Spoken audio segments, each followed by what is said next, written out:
On the blackest nights we sail through fog, two voices echo from the salty bog, with tales of movies and actors bold. Host Josh and Jillian, their stories unfold. Hold fast the wheel, listen to the jive, the Blank Podcast where legends vibe. From silver screens to haunted dreams, in Josh and Jillian's twisted schemes. Brought to you by Anchor Bay Entertainment. Now here's your hosts, Josh and Jillian. Yeah! All right, well, welcome back to The Plank, everyone. Welcome back to The Plank, everyone. If you can't hear me, it's because I'm wearing a mask, but you know that if you're watching. But Talk about this choice. Talk about the mask today. I don't know. I wanted to. I feel like this episode is going to come out around Halloween. Watch it not. Well, yeah. If it doesn't, It's a Christmas episode. yeah, it could be like could come out on National Clown Day. Isn't that a day? That's a day I will not. It's gotta around be. for. What day is today? Every day is a national something. It's right? a national something. I don't We I know. have gotta- no idea. We gotta have a National CRUST Day, like pizza. Duh. I don't know. How was There you your go. week? What movie did you watch? What did I watch? Well, We saw Beetlejuice. we did see Beetlejuice. And What'd you think? I liked it a lot. I did too. Love. Did I think there might have been one storyline, maybe too much? Maybe. Yeah. But what a great time. So It much was fun. So fun. They nostalgic. leaned into all the great things. The fan service was great. News stories were great. Yeah. I understood why they included the character of what was his name? The actor who was the dad. Yes. Oh, Jeffrey Jones. The child. Well, Yeah. But I got it because I feel like in so many recent films where they do a sequel and the actor isn't available, they're like, oh, he died. Right. Or, oh, he, was shot in I don't know, but it's some stupid excuse as to why he's not there. And I liked that in this movie, they weren't, Yeah. they acknowledged that the character was important, but the Yeah. actor wasn't. and they I killed liked him like that. twice. So many times. So many times. In like the most funny. ridiculous ways. And it was great. And I loved it. And I was Yeah. like, okay, this is a good way of taking an actor out, but keeping the character in. Right. And the fun of it. Yeah. And you decided you're gonna be what's her name for Halloween?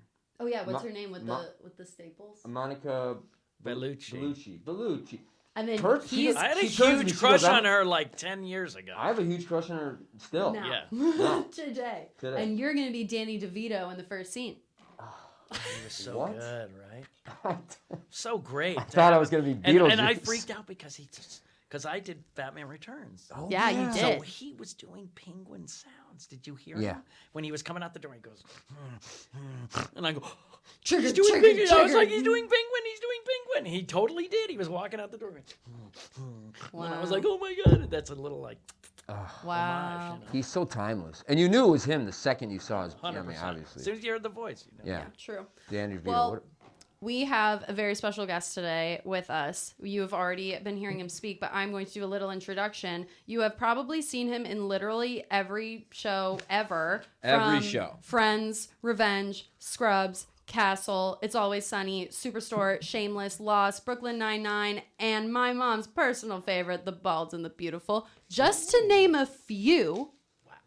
And you've also been in iconic films such as Charlie's Angels, Halloween 2, Batman Returns, Twister, 1996, Never Been Kissed. Again, just to name a few. Wow. Welcome, Sean Whalen, to The Plank. and Thank you Waterworld. very Welcome, much. Sean. Thank you very much. Applause, Thank you. applause, Applause, applause. applause. Also, quick shout outs to my generation of television growing up, which was Disney Channel. Sabrina the Teenage Witch, Yes. Sweet Life of Zack and Cody, Hannah Montana, Wizards of Waverly Place, and Unfabulous. You are actually the second cast member of Unfabulous. Who was the first? Mark Flanagan. And he was? He was the dad.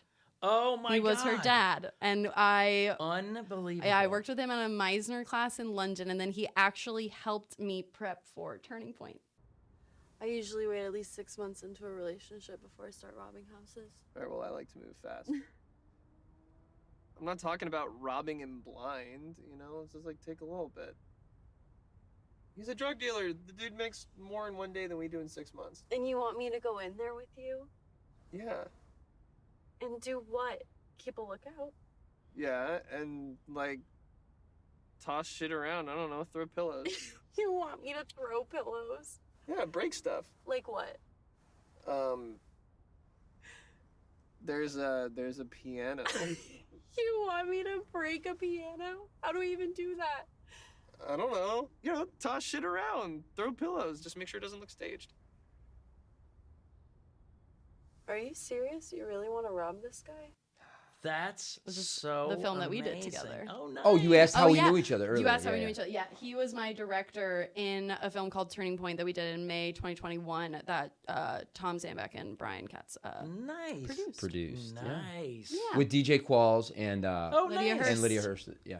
That's amazing. Yeah. Yeah. No, Wow. but Unfabulous is. I just saw Emma Roberts Really? at a restaurant in Sherman Oaks, and I was like, Oh, "Hey, what what's up?" And she's restaurant? like, "Oh my god, Le Petit Trois Oh, yum. on Woodman and Yeah. Ventura." I went but to we school were- on Woodman and Riverside. Yeah, so yummy. Yeah. But she knew who I was, and that was one of the funnest gigs ever. Really? But more people know me from Wizards of Waverly Place, the And we were Halloween like, what episode with Danny. Yeah. More than Unfabulous, and I was on that for like 4 years. Yeah, I mean, you're iconic. Anytime I I bring you up, love Coach everyone's like, Pearson. oh, yeah, I've seen him. I'm like, yeah, because he's in literally Yeah. everything ever. Yeah, they're that like, was ever oh, made." that guy. Well, You know a lot the of people joke? will come up and go like, "What have I seen you in?" And I'm like, "How old are you?" Yeah. Yeah. Like if it's a woman That's between so 30 and 50, I go, "Never been kissed." They're like, "Yeah."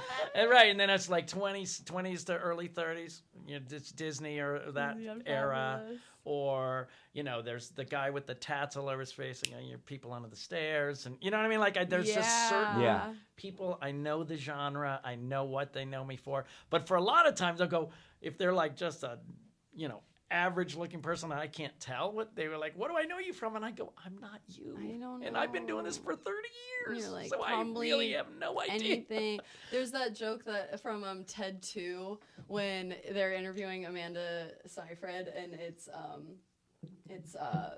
Mark Wahlberg and Oh, Oh, right. but it's Ted and then they're joking Ted. and they're like, oh my god, your name's Sam L. Jackson, and she's like, who's that? And they're like, have you seen any movie ever? He's Ever the in black planet? guy. Yeah. And that's kind of you. Have you seen any movie Yeah, ever? yeah. He's the white guy. He's the guy with the big horse teeth. Wow. Well, we are here to talk about your fantastic film CRUST, but Thank all you. roads lead to CRUST. Oh. And you have Yes. had a long Yeah. road that has led to CRUST. And we cannot have you in this studio without going through at least a few. Yes.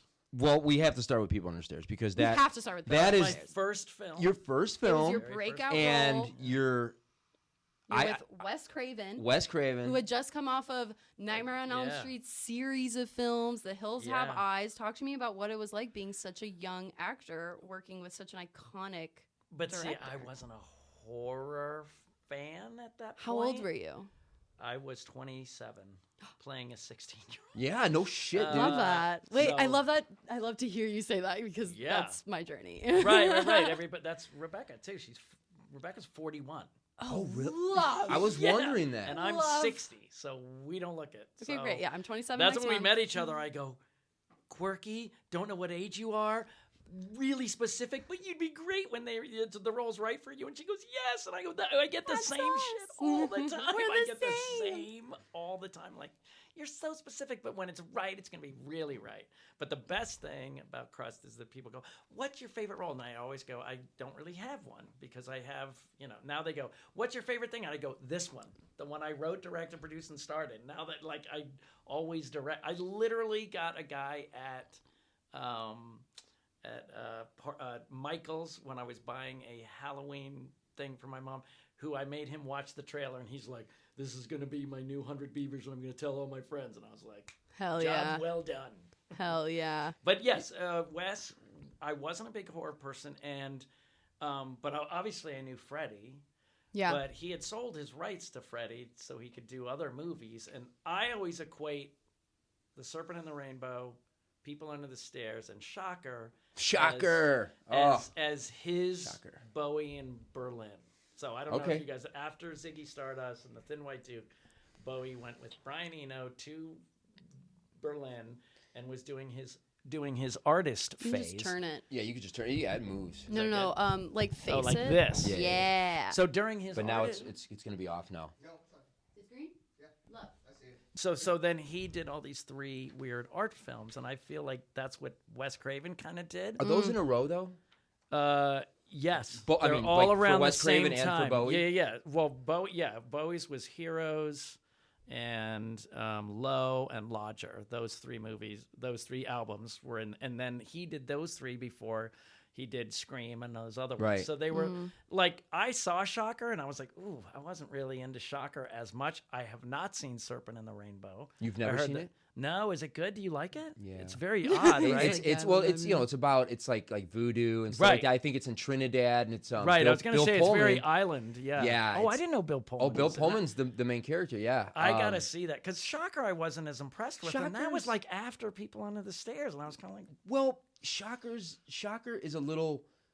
It's kind of cheesy in a way. Yes. It's got like that cheesy soundtrack, and it's got like metal, but it's like the Casio type. Yeah, vibe it's not to like it. it's not like it's Yeah. metal that's not for people that like heavy Right. metal. I don't know. No, I know exactly what you mean. It's the Casio version of metal. Yeah. for the digestible audience. Yeah, You it's know like what I mean? rock and roll, but not. It's not Right. Trick or Treat. You ever seen Trick or No. Treat? Yeah, that's like Who's in Trick or Treat? Like Ozzy Osbourne.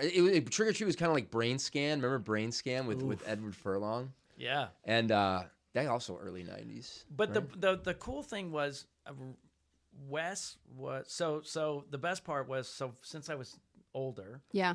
All my friends had gone to business school and they were all doing their interviews, and they would say, oh man, it's just such a drag. I got to bring my briefcase and I got to do a suit and then I got to talk about myself and all that stuff. You're like, and then "I I'm got trying to, nails." and I go, well, that's your interview? And I go, yeah, what's yours? And I go, yeah, raggedy pants, shirtless, crawling around Wes Craven's floor, crying, screaming, and hiding behind a chair. With That nails. was my interview. And they were like, that's different. And I go, well, I got it. Yeah. Like But I nailed mean, it. that was, and then when I got to set, he was just, and I think that I take all of these people with me on the CRUST set, which was he just cared. Yeah. He just cared. Yeah. He cared about the story. He cared about the acting.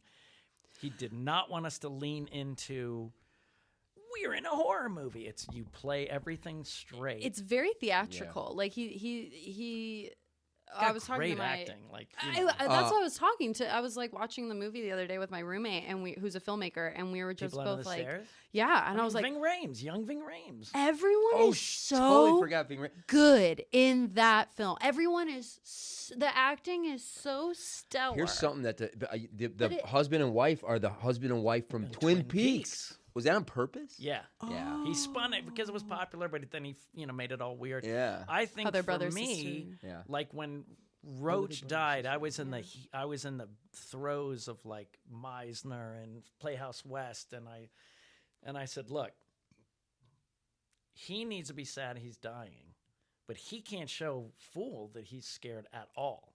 I said, but I would like to layer it with my sadness that I'm dying, because I don't think I want to die, but I know I'm doing it. And he said, okay. And so I remember going behind the little furnace where I'm going to die, and I said, I'm just going to go around here and prepare. And he goes, great.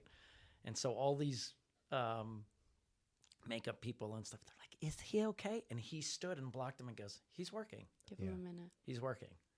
And like, and I was like, wow, he gets it. Like he gets that. That's and so so rare. he knew that like what I was doing, to have that sadness underneath when I'm telling him like, go get her, you'll be fine. And I was dying, it made it so much better because he understood that would make it better. And he knew how to let actors do their thing. Yeah. Which was wonderful. Roach he's an icon. Like when I think of that movie, 11 minutes though. I'm screen on screen time for no, 11 that's minutes. 2 minutes less than. Isn't Hannibal Lecter 13 in Silence of the Oh, Lambs? is that true? I think so. Wait, But you what? hear me, hold Something on, like you that. hear me Yeah. going all through the Oh, thing. yeah. And you're, like, they talk scurrying. about me a lot. Yeah. So, you're but practically I'm the main character literally- to me. But I'm not. That's what's so funny. Like I'm Yeah. dead, but half an hour in, I'm done. Yeah. And that's it. But when Facebook started, all these people were like, friend request. And my friend goes, dude, those are your fans? I go, dude, I have no fans. He goes, and I just went, accept. And I remember going, And you were like, oh no, what and have I everyone's done? going, Roach, we got to have you come to our horror convention. Roach, we have to. And I was like, what is happening? I had no idea. That was like 2010. I was like, what is happening? Yeah. That's I what I was had going to no ask you. Like, idea. Roach should be. He's an iconic character, Right. Like I swear, and like he needs a mask or some kind of paraphernalia, some kind of. Gloves, like how Freddie has the. Well, he has He his has the- long fingers Yeah, and the but- no tongue. Yeah, no, But you're like look, people going as how many people are going as Roach for I know. Halloween No, this some- year? Me This this year, year. Yeah, but how many no went one. that year? Right. How yeah. many went circa 92, 93? Who knows? Again, who knows? Like Yeah. I know because we People had no went. internet. We Yeah. had no internet. Yeah. You know. Them's was the days. The best story I had from that was when we were doing the scene where I famously show my tongue cut off, and then the dad comes in and I dive in the wall and there's a shotgun and all that stuff. We did all that stuff. I did my scene. I took out the prosthetic tongue thing, and then it's like, okay, he's gonna come in. He's gonna shoot here. There's gonna be explosion in that wall. You're gonna dive. Like it was very well choreographed, and then we did it like in real time. Boom! They come and yell, scream. I dive in. Boom! He shoots the thing, and then I came out and I go, Wes, dude, like, not like we did all right. We timed it great, and he goes, yeah, why don't you come over here? And I was like, what's the matter? And so we're sitting there, and then you hear me literally go, oh shoot! As soon as the gun fires out, and he goes, you can't talk. You can't talk. So I go, okay, where's that prosthetic tongue?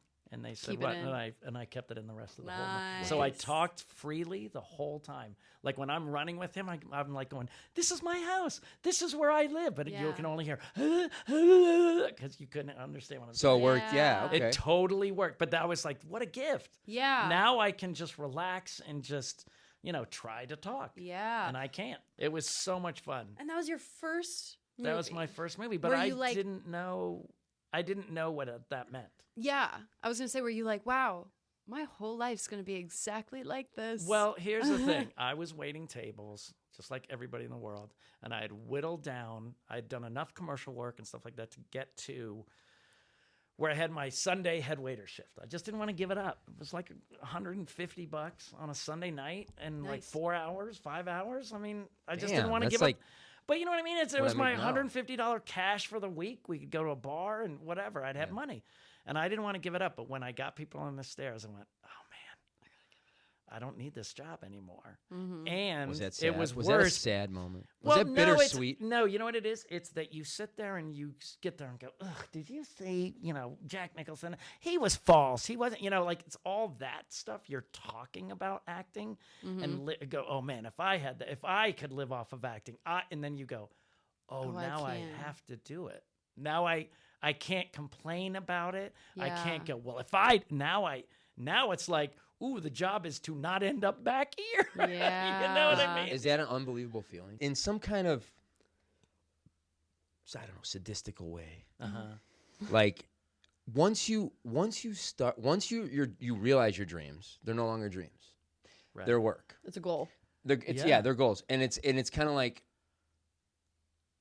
now I have new complaints. Now I have new More money, problems. more problems. More money, more problems. But it's like almost sometimes it was better as a dream because now what's your dream?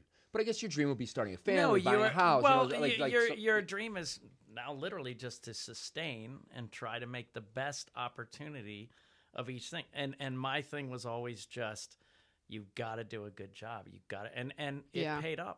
In 2018, I got a call and a guy goes, "You're flying to do a top of show guest star on Magnum PI in Hawaii. You leave next week." And I was like, "Who?" And he goes, "He worked with you on Jury Duty in Pauly Shore." And then I said, Yeah. okay. And they gave me the thing. And it was like the sweet, innocent guy. I'm flying over there. I land and they go, due to some crazy casting, you don't have that role anymore. And I was like, oh my God. What? He goes, we have the bad guy role. This guy who does a turn. And I said, but you know what? It's smaller in terms of pages, but it's way better. Because I'm like, hey, man, what's going on? He's like, oh, you got a drug ring going on. I go, but there's no one here to say that. And he goes, well, I'm here. And I go, yeah, that's not going to be for long. And I have two guys walk out with guns. And I go, more fun. that's a better part. And It's you're a in better- Hawaii. And then I said to the guy, I said, you literally switched me from like a guy who's like weak and meek to the bad guy that turns. And he goes, way back then I knew you were a great actor. Yeah, there's And yeah. you go, wow, that's 20 years later. I got a phone call and they go, yeah, he'd be great. Wow. And so you go, show up, do a good job because you never know. And that's your range. never you know. know. I was You- going to say, and that's on range. Right. And you say, okay, I didn't know that. But, and I think, and the saddest part was for my big break and People Under the Stairs, we were #1 for 6 weeks. Wow. That's Well, nuts. I saw it That's twice. nuts. I saw it twice. Yeah. So- But the problem In is the theater. horror wasn't what it is now. Yeah. If I was in a #1 horror movie for 6 weeks in a role as iconic as Well, Roach, if a horror movie was it number would one be for 6 weeks. Yeah, it would be huge deal. Huge, yeah. But it's kind of came and went, and I didn't, I didn't have money for a publicist or anything like that, And then you go, oh, now I'm just auditioning for commercials again. Yeah, and then you got the there God go. Milk and you're commercial. like, hey, you got that? Remember that Sunday Captain's shift that I had? Yeah, exactly. I'm gonna need I never. that back. Luckily, I didn't need to do that. I still you- stayed. I sustained for many years. Well, That's that good. was like the beginning of the '90s, which was coming off of like late '80s horror. Yes. and late '80s horror, Yeah, it's kind of cheesy. a little cheesy. Really Yeah. cheesy. Again, sometimes it's the everything's there's tons of Cyclical. Friday the 13th and Yeah. tons of Nightmare on Elm Streets and Yeah. not at that point, but And not that Wes Craven. was But look, that movie to me, people will come up and go, "Oh yeah, that movie's so funny," and then other people go, "Dude, this movie scared me so bad." And then some people go like, "Man, it's so weird," and I just go, "Look, my word for People on the Stairs is twisted." Because it literally has like cannibalism, the father like hitting on the little girl, The couple's the brother and couple or sister. brother and Like, sister, it's the- weird, really. insane stuff, along with Three Stooges physical comedy. Yep. Yeah. Me doing my like little slingshot and go, Well- like it's all goofy and weird, and then the bad guys lose, and the little kid finds a treasure. You know what I mean? Like Yeah. It's like the Goonies. it's the That's weirdest. why I said it's so It's so so unique. theatrical because Yeah. like theater does kind of like dance on that line of is this a little too much because they're doing Right. it big for the stage Yeah. while also keeping it grounded, and the Yeah. People Under the Stairs was very much that, like even her like looking out the window and like it's like if she did it a little bigger it would have been so cheesy, but Wes is so good at being like at dancing that line. Well, that's I think the thing for me, and just fast forwarding to CRUST, was that All they're those- like, all what are those you looking for this movie? I go, look, I was part of a cult movie. Not when you say Wes Craven, everyone says Freddy and Scream. Period. They don't say People Under the Stairs, but the people who know it love it. It's a good movie. And I go, that's what I'm looking for. Yeah. And that's the thing that Anchor Bay said to me when we were meeting. They're like, we know this isn't for everybody, but the people who love it will love it and keep coming back to it and finding, you know what I mean? And getting Yeah. everything signed. They were- And, one you sign on. And I said, that's who I'm making this Yeah. for. They were very excited about acquiring this title, Tom they and were. Brian. I mean, I share an office with Tom, so I Yeah. remember, and I was excited too because obviously, we're Yeah. we're cinephiles and stuff, Yeah. and we've seen your your whole filmography. But we know Yeah. who you are. We know who you No, are. it was really cool. I signed on to TikTok at the beginning of the pandemic. I was on there the whole time, and people kept going, and I thought it was a dig, and it felt not great, but they would go, "Oh, you're so underrated, so wasted," and I kept on going, That is "What not does a dig. Underrated me? I go, "What?" And then they finally go, "No, dude, why aren't you in bigger parts? Why aren't you on a series? Why aren't you?" And I go, "If I had $1 for every person, like an ant, I go, you should be on a series." And I go, "Oh, should I have picked this up at the Walmart? I forgot." They don't know how it Yeah. is. But then when I did the Indiegogo for CRUST, it blew up. And it was one of the fastest horror things ever. And I said, "What is happening?" And they go, "We said it, and we meant it. You have a fan base. And no one's going to cast you and Rebecca Kennedy as romantic leads in any Hollywood movie studio, period. But we want to see that. Yeah. We want to see that." So my brother was like, "Wow, the gatekeepers are gone." Your brother, by the way, he was emotional He after was watching it. very moved. I- Were you near him? Yeah. Well, not in the movie. Afterwards, when I saw him, first of all, I saw him before we talked, and then I saw him. He introduced himself, and then I saw him after, and he He was very freaking moved. emotional. Yeah. Like he It would was- not it let was- me go. He was just he- hugging me, going, "This is you. This is you. This the movie. Why the movie's so great is because it's so you." And there's I won't spoil it, but there's a fun thing in the middle of it. He goes, "Of course you had that. Of course, that's you." You know. And he was like, "It was just so good to see you back being like your confident." Like when I was in the Groundlings, I just always did weird stuff. I'm in Groundlings right now. I'm in the court Yeah. track right now. How do you like it? I do. I like it a lot. I got through in 2 years. Oh wow. I was in the Sunday show. I started in 97. I was in the show. That's that insane. good? That's Never an happens. insane It just doesn't. track. But it wasn't even slow. Was 3-4 years. Like, yeah, it's but not you also like it is like now. I just haven't Now it's had like the a- time to go back. Like it takes a long time. takes Yeah. a What is it? long- What does it usually take? Because 4 you- years? Is it now like it, no. Now it's probably 6 or 7 Yeah, before you could because even you have get to- in a show. because Wow. they won't pass. Like if they don't think that you're good, they won't pass. and you they for only basic. had they had beginning, advanced, basic, writing lab, intermediate. whatever. And that I was just it. want to get into No. that writing lab. That's my goal. I want to be in the writing lab. So good. Was that But, before or after you did That was before. Okay. That was before. So was Got Milk after People yeah, on the so Stairs? that was 91. Then 93, this guy, it was, again, I knew like Ricky Dean Logan, who's in my movie as the gangster. Me, Ricky Dean Logan, all these people, Danny, we were all like in the same room. Cool. And then we knew this guy that had worked with Michael Bay before was going to get it. We knew it. So I didn't care. Yeah. So I went in and they go, "All right, here's the improvise. Here's the situation. You're going to eat the peanut butter." So first of all, I was like, "Oh, well, I'm just going to have a blast with this." So I just put so much peanut butter. so and I much just went peanut butter. And I shoved it in during the audition. And then I didn't know this. They said, "So then they're going to tell you you didn't win." And that's all they told us. So they didn't have an ending. So most people were screaming and yelling and banging and throwing and going like so, and I was the only one who was like, "I'm a loser.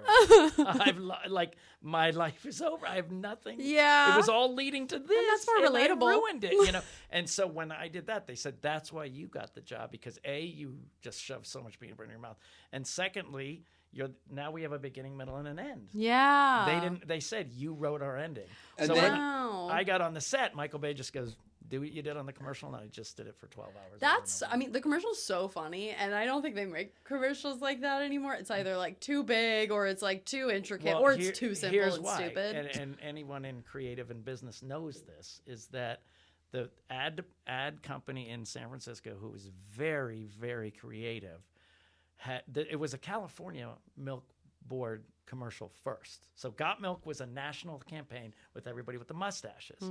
So they were doing it in California. So literally I was making $1,100 a quarter before taxes. So I was probably clearing $200 a quarter, and it Holy was crap. on all day, every day. Yeah. But My God. the amazing part was that the dairy in California was run by a farmer. And so they said, "Look, we have an idea. The bottom line is," and this is what they told me, they go, "No one's grabbing milk like they're grabbing soda or Gatorade, or they're not grabbing it. And the days of the pitcher on the family table are over. So we need to pair it with stuff that you need milk. Cookies, brownies, peanut butter, things like that, right?" So that was the whole idea. That's a good No more campaign. milkmen. And then I said, "But God, I had heard about this duel, but I didn't know any, And the farmer said, "I don't know anything about creative stuff. Do whatever you want." And there's no corporation in the world that would have allowed that commercial to happen. no. They would have gone, "No one knows about this. No one would have." But that's the thing. They had free. That's why they won, and it won the Clio. I shot it in 2 weeks. After I shot it, it won the Clio for Best Commercial. Wow. Like, it was insane how fast That's they turned it around. amazing. They turned it around so fast, and I couldn't walk down the street. I was gonna could not say. walk down the street because it was on all day, every day, all the time. And you're like, but have you And seen they were People like, on the "What?" Stairs? And no, the one time when it was when this guy just goes, "Dude, $10,000? I mean, seriously, spit it out, spit it out." And he goes, "Why didn't you do it?" And I go, It's pretend. It's It's a not commercial. happening in real life. Like, what are you talking? I am a man on the street, not a guy that studies Hamilton. What is happening? And I was like, That's wow. so And then the funny. best was, I thought, oh, it's so funny because the guy goes, hey, man. What did they say? He said, Raymond Burr, man, Raymond Burr. And I laughed because I knew the actor, and I go, oh, that's so dumb.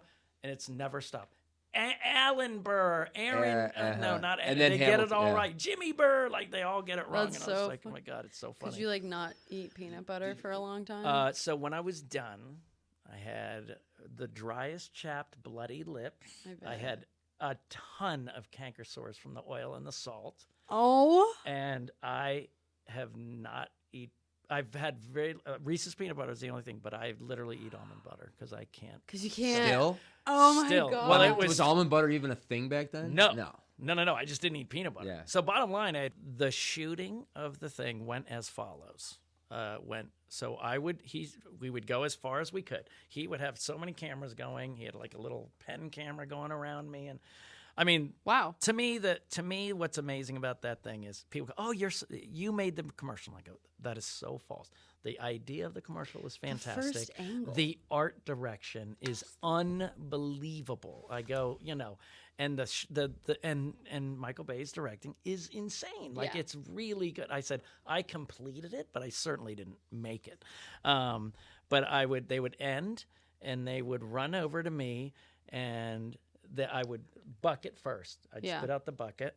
Then after the bucket, the next person handed me water. I would drink that water, rinse, spit in the bucket. Third, then the third person come over with a Q-tip, and I'd open my mouth, and they would clean any remaining peanut butter out of my mouth. And then the fourth person would hand me the next sandwich, and we'd go again.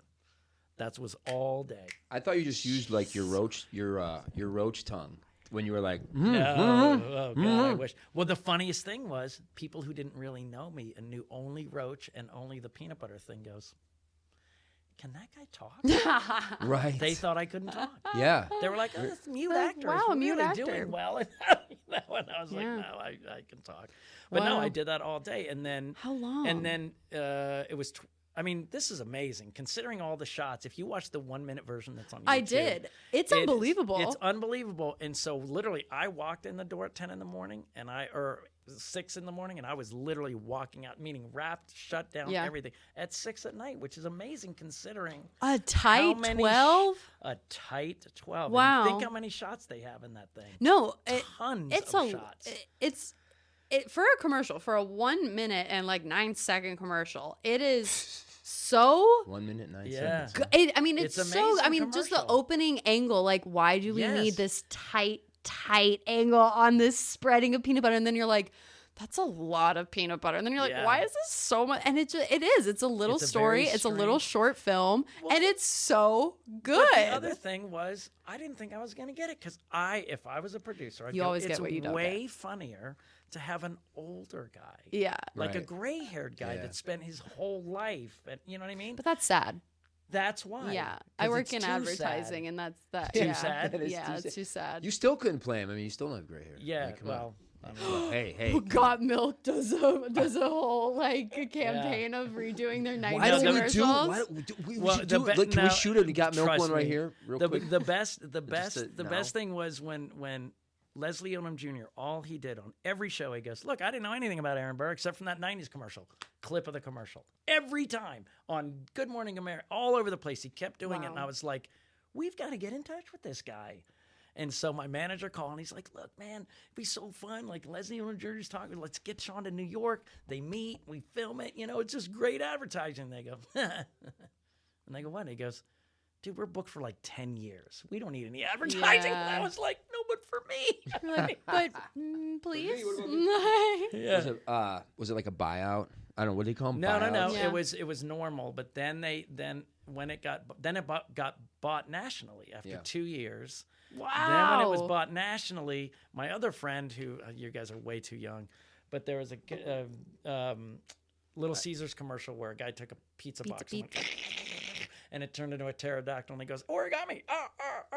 That guy was the guy who I thought was going to get it, but his commercial was held for probably 8 to 10 years, and they negotiate. So I was like, oh, I'm going to be. Why? They're not competing. No, but they want to hold it just in case. No. This is just when you have a good commercial, most companies hold it so they can use it whenever they want to. Right. So they have it, and it's always in their vault. And I'm thinking, oh, they're going to want to use this forever. Yeah. And after a couple years, when we were, and this guy's had his from Little Caesars for 6 years. Yeah. This was an award-winning commercial. Right. And they go, after a couple years, they go, yeah, we're done. And we go, what? You're not going to hold this for a lot longer? And they go, no, we're not. Well, Got Milk So a has so much year more later, money than... no, but a year later, Yeah. they're like, hey, can we bring that back a quarter? And my agent goes, if you put the holding fees that you should have had for the last year, and we See? I didn't take it. And they were Really? pissed. And I go, you can't change the rules just because you should have held the commercial per what you do. So, look, I made decent money, and more than anything, this girl in my acting class said, your life's going to change. And I go, why? She goes, I work at Amblin Entertainment. Spielberg loves your commercial, and he always uses new faces. And I was like, all right. And then a year later, I was auditioning for Twister and got in. So Wow. Twister, I want to talk a little bit about Twister talk because about because Twister. there is a tie-in to CRUST Yes, with Twister, obviously, For sure. But and this kind of goes back to what we were talking about earlier, where people come up to you and they're like, "Dude, you're underrated. Dude, you should be so much." Right, this, right. And it's because you go and see a movie like Twister where you're sharing the screen with Philip Seymour Hoffman, who goes on and Alan Ruck, who is in CRUST, yeah. Yeah. Were you pitching him the idea then? Like, dude, I got this idea. We're gonna shoot it in Never in 30 a years. million years. No, but so you're sharing a screen with Philip Seymour Hoffman, which, by the way, were you like, hey, this guy's gonna win an Oscar one day? I gotta tell you. I mean, look, I just knew that he was. I'd seen Scent of a Woman, but everyone goes, oh, he's the kid from Scent of a Woman that made a big deal. Yeah. And De Niro, I guess, was like, or Pacino was this kid's the next thing. Like, keep an eye on this kid. Because he was very fearless in that movie. Basically, what he said, he's like, look, I have all these people who are fans of mine in New York. They have all these independent movies, Capote and all these. They can't make them because I'm not a big enough box. I can't leverage myself to finance a movie, right? He goes, so I came out here to do this. And after Twister, he got all those made. Wow. He knew he had to do a good job in a bigger movie to get get so people would go, oh, he's someone to invest in. Okay. Which is really smart. Yeah. You know? So I see you in Twister, and then I can't remember because then the Cable Guy, right? Does the Cable Guy come out afterwards? Yes. I see you in Twister. You have lines. You're this character. Your character has a name. Yeah. Can't remember the name. I wrote it down here somewhere. Alan Sanders. Alan Sanders. Dude, I didn't remember the name. Trust me. And then you're just like the camera pans by you in that karaoke scene, right? Well, it's a historic. That you're doing this you and that dude, right? It was a historic weekend, and people in the movie business will remember this, when it was reported that Jim Carrey was getting $20 million for Cable Guy, which is a dark comedy, and people were like, what? A dark comedy? He's the fun mask that my kid can go see, and Pet Detective that my kids can go see. What? I don't like that he's doing that. So It's not huge that dark. backlash. It's dark. And Ben It's still- Stiller hired us for a week of improv for us to do different shots. And then on Monday, he goes, guys, we got cut from 5 days to 3. And I just need, and he goes, you can't improvise. They're not doing it in the budget. So if you want to sit in the back and not seen as an extra, you don't have to. So everyone's like, nope. I want to put me in the back. I don't want to be seen as an extra. Literally, and I had met him a couple of times at Drew Barrymore's parties, and I remember, and he came over and he was looking at me like, and I go, all right, I'll be in the front. And I get you stopped. didn't even want to be in the front. No, I was like, whatever, dude. Also, I got to sit right in front of Jim Carrey doing that amazing song, and I go, this is an opportunity that I don't want to pass up. Don't you want somebody? Yeah. I mean, was that really him singing? Did you Yeah, guys really and I was party? literally sitting there going, no, this is, and plus Ben was asking me to. Sure. He wanted me to. He's like, come on, man. It would help me out if I had a decent face in the front. And I was like, all right. Yeah, but as an audience member, you're like, is that the fucking guy from like I just saw on Twister like but last the other weekend. thing, most people go like, did a lot of stuff get cut out? And Wait. essentially, I go, Yeah. it actually did. Yeah. We were supposed to improvise and have a bunch of stuff, but they had to cut it all down. So to me, it was just going, oh, he's not being method or whatever, but I just saw him chill out and be mellow and not get involved in a bunch of stuff. Because, of course, they say the extras don't bother him and all this stuff. So you're sitting there, and then, and I would just see him quietly. And then when he started, you go, oh, So to me, it was a master class in, like, commitment. Yeah, absolutely. So you're like, you weren't uptight, like whereas other actors be uptight about, they can't see me as an extra. In this. No, dude. I already have a role, so you're lucky to be in the relaxed. room. You get this role. I don't. You get a give big role. You get a small role. I've- You're working. You're but working. I've never like somebody just asked me to do this girl who's very funny, and she's got a very she's got a permanent lazy eye, and and she does a thing called the cross-eyed dominatrix. And she put it online. It's so silly. It's so stupid. And I was like, dude. And she goes, I'm making a little web series of it. Will you mind? And I go, yeah, because she's hustling. Yeah. She could make an OnlyFans. And I was like, no. And I was literally like, the only thing I ask is if you're gonna do it, I want to have the scene where you're dominating me and you keep hitting the wrong thing, like you're hitting my elbow. That's funny. You know what I mean? And I go, she goes, oh yeah. And I mean, the cross-eyed dominatrix. I go, I'm in. Yeah. Do you know what I mean? Like you Yeah. go, yeah. I mean, that's funny. Yeah. To me, that's and so even now, it's like, are you worried that I go, But that's what Alan Ruck was on CRUST. I said, hey, do you want to be part of my directorial debut? He goes, yeah, sure. That's what it comes down to when an actor is actually in it for like the love of the job and not for the chase of fame. It's like, well, his management didn't know he was doing it, and then they read about it in the trades, but he made a great point. He put in a quote in a magazine. He goes, "Look, man, if they're worried about me going to do one day on my friend's little movie, then maybe I'm not as good as they think. If my career can get toppled that by fragile? doing, you're right." He goes, then maybe I'm not doing as well as they think. But I understand their concern because it was literally right after he got nominated for an Emmy, and they're like, "Okay, we have to be really careful." And he's like, "Oh, by the way, I'm doing my friend's I did this movie in sock the monster laundromat." movie," right? And they're like. They're like, could you not? Right. And he's like, right. I'm going to do it. Oh, he found out about his role in the article. He read the article and goes, "Oh, so I play that guy? That seems really fun." He hadn't read it yet. Really? He had so agreed to it funny. before. Yeah. Wow. Well, you mentioned, do you have more Twister questions?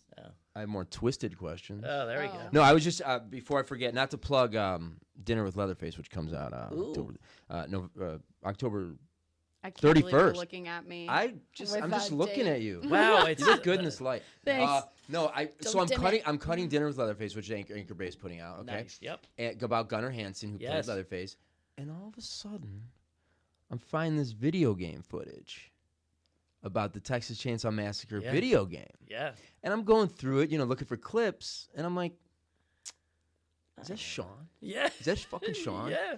So you're in the video so just to we while we're play on it? topic of like kind of like your range so and like the different Kane projects. Hodder I met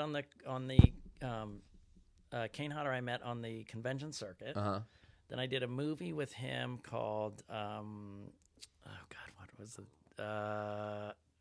Death House. Death House. Death House, which is Yes. which Gunnar Hansen was supposed to be in. Yes. And he So yeah, it was gonna. So then I had a very small role, and I said, and I committed to it, and it was and what I heard while he was doing press is he goes, you just have to show up, and all these people. He goes like, look at Sean Whalen. He had a really small part, but he like nailed it, and it just made it spectacular. And he said this over and over again. So I was finally like, I saw him. I go, dude, what? He goes, dude, you showed up and like made it great. And it was very kind of him. And then so a couple years later, he called me at home and goes, hey, I'm in charge of the coordination for this.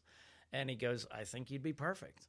They have the original guys for his voice. And I go, look, if they can get him for the voice, then yes, of course.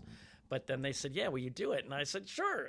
Good money. And it was very, I'd never done it. Again, Yeah. like I'm Looked so cool. excited to do stuff that you never get to do. Yeah. But oh my God. And they're like, we don't have any more kills. Do you have other ideas? And I go, how about this? I'm going to slice down his face like 6 times, and then I'm going to squeeze it like a pimple. Then I'll just jab him in the neck like 6, 7 times, and then go on the sides, and then kick him in the balls, and if he falls down, I'll cut the top of his head. And I go, and they go, nice, let's film it. I go, oh was kidding. You kind of sound like, so it was Ed Neal's voice. It was his voice, yeah. It was his voice, but I studied the movie, and I know, like, people go, like, you're a big horror. I'm not as educated in horror, and I had heard about Texas Chainsaw, and I was kind of like, I always thought it was just, the first kind of crazy family. That was it. And I thought, okay, I'll watch it. And when I watched it, I go, oh, this is horror. Amazing. Fucking masterpiece. Like, this So guy good. had no reason to do these cool shots. Daniel Pearl was 23 when he shot that movie. The lighting and and then like a guy in a wheelchair has never been done. Like, they just did that guy's dead the minute you see him. Yeah, but you're literally like, and the favorite part, which is probably everybody's favorite part, is when the other face comes out and just grabs her. No music, nothing. The sound of a door going, and it's like, and you go, oh no, this is not okay. You know what I mean? Like, and I just thought, wow, he didn't need to make it as spectacular and artsy and very interesting and weird choices. And I go, now I see. It was about anticipation a little bit. Like, Yeah. you're anticipating when is shit going to go wrong because and it you is. don't know, like, you don't, and it's just his weird, just the weird, and so it's made me very nervous to see the other ones. I kind of don't want to see. Well, them. part I two is haven't. funny. I have. Yeah, very campy. Yeah, very campy. And I felt like the thing you do in a sequel is not to change it felt like they changed from, like, super goofy, like they were creepy and kind of disturbing, and then it was like super wackadoo, and I was like, oh, I don't know. I didn't there is personally silly love. stuff. I It's didn't. like when, I didn't love Leatherface falling in love with the victim. Oh, That no, wasn't no, my- no, no. I mean, that was Yeah, That was when, my, like- when they did Hannibal, and it was like, Right. this Yeah. just isn't right. No. It's Yeah. not, it's But not I guess it. the original was. I mean, there are some funny parts in Oh, the original, yeah, but of course. it's just a perfect storm of, like, funny, not funny, amateur filmmaking, documentary Yes. style, Yeah. lack of resources, lack of experience, and it just. Yeah. They didn't know what the fuck they were doing. If you think about the end, it's Yeah. this dude shows up, this truck driver shows up, Yeah. like, saves the girl. She gets in another truck. He hits the hitchhiker, Yeah. who you play, So and great. and it's just like, if that happened now, people would be like, well, fuck. I mean, that was just happened to happen. Yeah. And she, Yeah. So I was very excited when I finally saw it to go, oh, Yeah. this is did you watch kind it of before? important. So you watched it before to prepare for the game? Yeah. Okay. Yeah, and I had to, like, learn how to move like him and stuff. But that was the funnest thing. They just didn't care what you did to murder somebody, and I was like, "This is insane." That's wanna play it. insane. What- I what's can it I on? can show you. God, I can show you. It's a wanna play it. great I can show game. you. It's on but PS2? It's hard. PS4. Yeah. PS4? PS4 I'm gonna and play 5. it. Oh my god, I'm gonna Five, buy it yeah. for my But brother this year. and be but like, you "We have can't. to So play here's this." the thing: you can. One household is one character, so you aren't playing side by side with anybody. So you have to have friends, and you go, "We're the victims trying to escape," or you go, "We're the family trying to get the victims," and so you don't know where anyone actually is, and so you have to find like. So me and Jaron Lewis, who shot the movie, Rebecca and her husband, like, it was so funny. Me and Rebecca, like, within 5 minutes, my wife and her husband, like, they're like, "You're out." They're But like, Jaron "You and suck they at were, this game." yeah, and they and you're trying to either capture the victims or you're trying to get out of the compound, and you get to decide. So we were playing, like, Leatherface and Yeah, stuff I like can't that, play and the I was- victim. I would have so much anxiety. I would That's the have to point. play It is, Leatherface. but even that is very stressful because they can do things to. But Yeah. it's That's so, fine. it's a fun. It's a real. You just have to have a nice, good group of people. Wait, Look, I know you what I can want for my join our. birthday. You should Okay. join our posse. So when we do it again, we'll have like a Hell big yeah. group of I'm people. Hell yeah. in. I'm It's a so gamer. fun. I love it. Oh my god, that's so. Yeah, that's my so DP was like, cool. "Lay the traps," and I'm like, "I don't even know how to walk." You know, I'm not walking It's correctly. Trap. What am I Yeah. doing? That's so funny. Wow. Well, I'm like the old man in the group, and these guys are all gamers, and I'm like, "Ugh." But I actually did pretty well. I killed somebody, I think. That sounds I like think fun It interactive. is such That's a so cool. fun game. They So you have a so- party and you play the Texas Chainsaw Massacre Oh, game, yeah. and then you put on CRUST, CRUST. and There that's you that's go. the night. Pop Wow. a couple It- gummies, Well, and you're good to go. Keep going. Just a playing with the boys in one.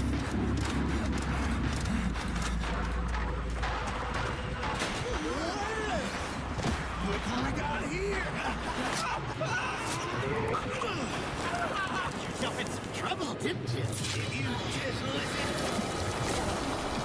All roads still lead to CRUST, and we are walking down that road slowly but Yes. surely. Slowly. But I have to Hitchhiking. have to mention one of my favorite and first rom-coms I've ever seen was Never Been Kissed. Yeah. Wow.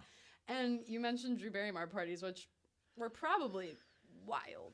They were fun. I mean, they were just literally parties with a lot of people. It's just you knew everyone there. Yeah. You were like, oh, there's been fun. But and you were there's, you know, you were booked and busy before Never Been Kissed. Like you were Yeah. like 4 or 5 things a year, and then Never Been Kissed Yeah. was in 1999. Well, the best part of that was that she let me. That was my first shot. When she walks up to my desk was day 1, shot 1 of the first movie that she was officially producing. Oh, That's flower awesome. Flower film. And to Flower be a part film. of, to be a And part so of she that, walks up, and then she said, and you "Do get you?" to be a dick to her. Right, and they go, "Do you have some funny?" I go, I have some funny stuff to say. I wrote all of my stuff. I was gonna ask if I you wrote improvise all of. You I did? wrote every single line in that movie except for like 2 were mine. Part. Sean Whalen, uncredited writer. Yeah. Never Been Kissed. Oh well, I mean, you know, Or it was credited. like a no. You read it. You heard it here. Read No. it. Were you Yeah, nervous, or were uncredited. you like, my groundlings training readied me for this? Well, the thing was, it was the first shot of the first day, and I'd never told her any of the lines I was going to say. Yeah. So she walked up, and I'm doing the market ain't working, he's jerking, and I go, "Power is powerful." That's a T-shirt. Don't you think that's? And I go, "This office is not feng shui. Like everything's pointed towards evil." I don't know. And I just was rattling. And she said, "I love it. I want you to." So the quick story is, it was one line, and he hands her a message and has a booger on it, and she goes, "Oh." And then they said, "You know what, Sean? I think you could make this funner. What do you think is funny?" And I go, "Seriously?" And I go, "Yeah, like a guy who thinks like he's a Wall Street badass, and he's literally an assistant to a copy editor, but he thinks he's the Wolf of Wall Street. That's what I think is funny." And they go, "Do it. Suit, everything." I said, "The headset, I want the whole thing." And then I just made up stuff, and they go, so every day I'd go walk in, and I'd go to Drew and Nancy Giovanni, who's now married to Jimmy Fallon, and Sandy Isaac, who co-wrote it.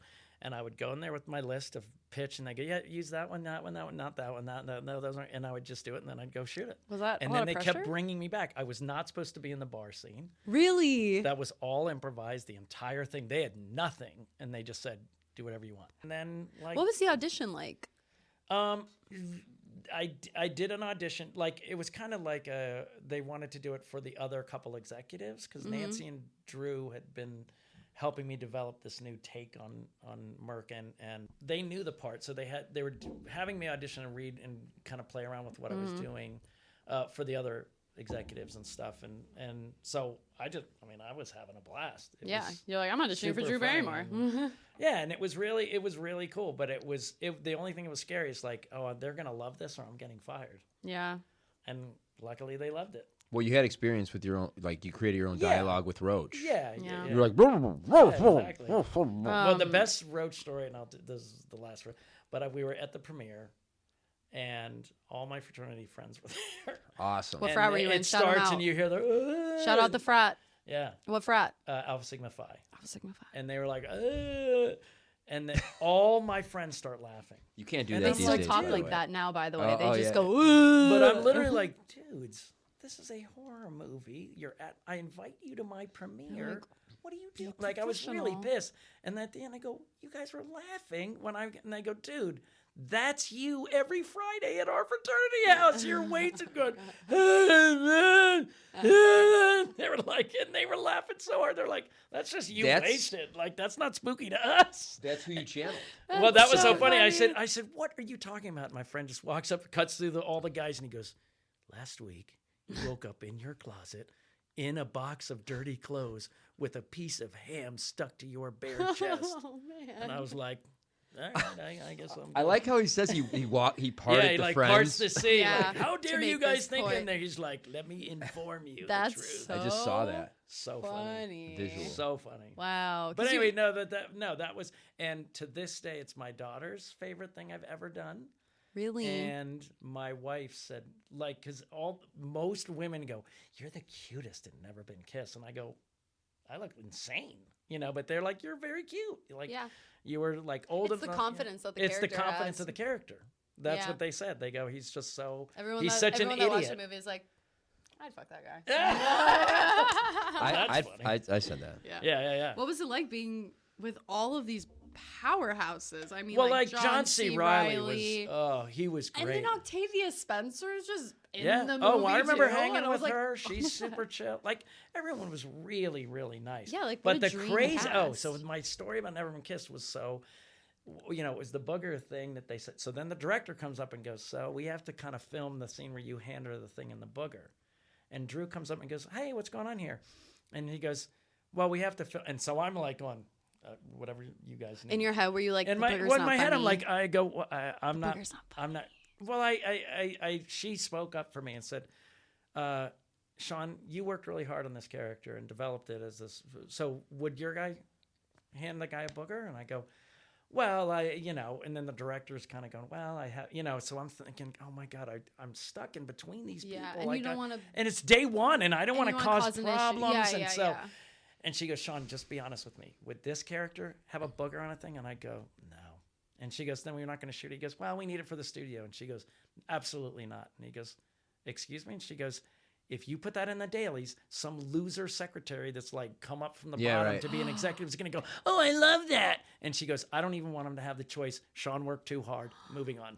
Brilliant. Oh my That God, was that's day one, brilliant. scene one. And I went, Based on the character. I love her. But I think a booger is kind of funny. it is, but it wouldn't work. But not for that guy. No, because that. My guy would think he's. But the yeah. choice of like, course. hey, can you write down this necessary Yeah, information yeah, I asked for? And yeah. he's like, pfft, Yeah, whatever. yeah. Like that's a way better Way better. choice of him being like, oh, and it's also you get a better glimpse into the relationship of those two more than just like, ew, gross. It would be Like, confusing. It would be confusing. Yeah. Like this and character. I'm would be, a suck up who thinks she's lame.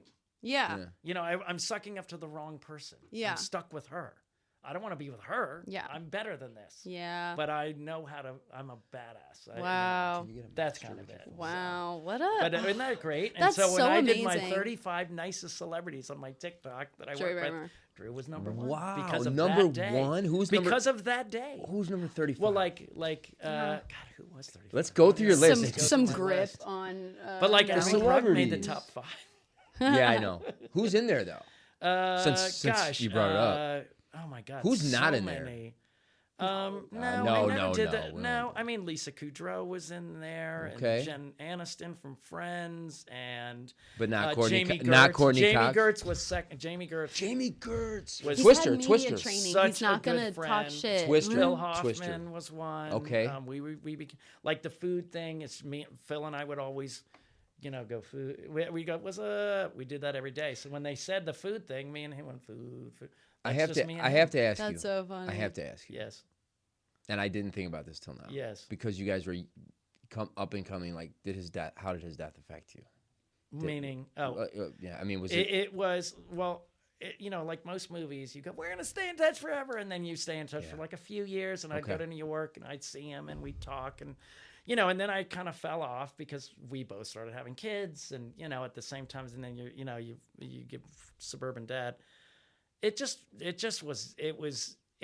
you go, God, what a waste. Yeah. Just what a waste. Like there's so much more. So he was what, 48? Yeah, it's yeah. like it's so much more that he had so much more to do, you Yeah. know. And I think so much more to do. That was the tragedy. But my favorite story, and I don't know what this show is rated, but we were antiquing. We were antiquing. So what we would do on our days off is drive around and antique. And it was me, Joey Slotnick, Jeremy Davies, and Phil Seymour Hoffman.